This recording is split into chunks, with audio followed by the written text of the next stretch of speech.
Hi, Anne-Marie. A topical one. So the government have suggested that we get retired members of teachers to come back into school to help us out, which is a great idea. Fantastic. We need all the help we need. My concern is, the DBS turnover. Apparently, you can get them done in 24 hours. I haven't. My DBS record has been 5 days. I've got a DBS back in 5 days. That's my fastest.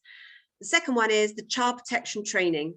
So they could have been retired 2 years ago, in which case it won't be that outdated, but they could have retired 10 years ago. And you and I both know that 10 years, 5 years, a lot has changed for safeguarding in 5 years. What do you think we should we be doing the whole shebang with them? Should we be doing short, sharp? What should we be doing with them? They're covering lessons, they're in short term. What do you reckon? Okay, so thank you. I love this one. This is right up my street. So you said, so we are Kixie geeks. People know that about us. And Kixie was born on April 2000. I can tell you the day. So it'll have to be in April 2014. So when you do your maths of 10 years, that means it's actually less than 10 years ago. Yeah. Okay. So the people, if they have been out of education in the last 10 years, or one could argue, or 8 years actually, because that would make the it be 14, then they would know nothing. They'd be still under the CPO, the Child Protection Officer model. They still wouldn't know the detail of how the structure of safeguarding is quite heavy and consistent across. So you would have to start from the full beginning, from it's not only about the 4 categories. We know about the contextual safeguarding, we know about the specific safeguarding issues, hence Annex B. Okay, so you would have to ensure that you do a very thorough, robust child protection introduction and induction, preferably not online. So you might want to do online first and then face-to-face to top up the online to get them twice. You need to understand, they need to know that the reality of their cohort in this modern day. Okay, and that's going to be a shock for some of them. So in this time, we also had the riots, didn't we, in 2012? I always get the year wrong, the London riots. So there's so much changing for young people in what you would have had pre that. So online stuff. Online social media, gaming, right-wing extremism in the level that it's at now, to radicalization, the Prevent Duty 2014, child sexual exploitation, criminal exploitation, the county line. The living daylights out of these people. So it's one where if they're going to come in, they have to know about Kixie, Part 1, Annex B. They'd have to know that they have a duty of care, about blurred boundaries, the whole thing about staff safer working practice, about position of trust, about mobile phone use, etc. Online, even they'll have to be IT literate as well. So, in the sense of everything. So lots to do. So it's not recruit, start day one. You've got some work to do before day one.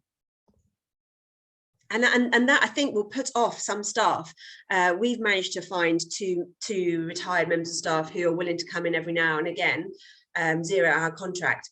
But they came in for 3 days and shadowed people for 3 days just to get their head back into the pace of it, what are lessons, and they, they were brilliant, but they did sit there thinking, oh, and you could see them going, wow, and the problem as well is that we're hiring them to cover the whole of the school. So we've hired them for 4 to 18-year-olds with absences, and do lunch duties, and do clubs and stuff like that. They are gonna they're gonna have their work cut out. But this is the only way that schools are going to be able to survive at the moment, is that they're going to have to find a core amount of retired staff that are local, that can come in at a drop of a hat, because it's not just staff being absent for COVID for themselves. We have one member of staff off today because his daughter's got COVID, so he's having to. So that is the reality, is that teaching at the moment, to keep teachers in classrooms, is going to be quite a bit of a fight. And also the reality of how. So think about tough love. So many years ago, you could raise your voice to in a class environment. Doing that now, over the limit, would be emotional abuse. Yeah. didn't stand.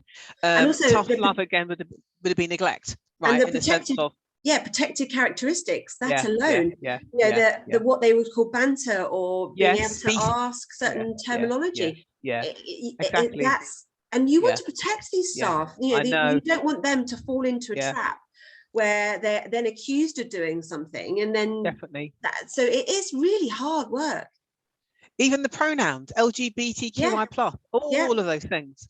And even inclusion diversity from the other angle of race, culture, religion, Yeah. you know, in again, thing from, you know, every, you know, Black Lives Matter to every life matter. You know, we know the conversations that we have in understanding discrimination, prejudice, rather than it being, so it's about personal values, professional values, moral compass, and understanding that in education, so much has changed that you need to be really updated. Otherwise, you're at risk of being, you know, an allegation against you, complaints, etc. So it could be reputational damage. And I think that's why I'm slightly nervous, is that there's a great idea, but I think we need to look after these staff that are coming in.